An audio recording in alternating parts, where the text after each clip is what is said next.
ઘર સભા થર્સડે.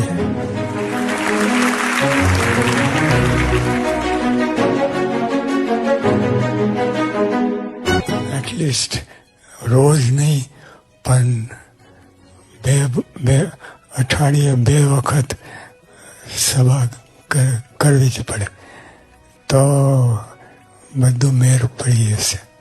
તો એવો એક સંદેશો તમે અમને આપો જેથી કરીને અમારું જીવન ભાથું એ બંધાઈ જાય. ઘર સભા. ઘર સભા.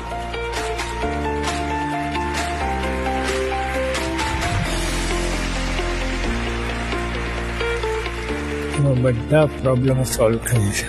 ઘર સભાના બધા પ્રોબ્લેમ સોલ્વ થઈ જાય. પણ ઘર સભા મોસ્ટ ઇફેક્ટિવ અને એટ લાર્જ.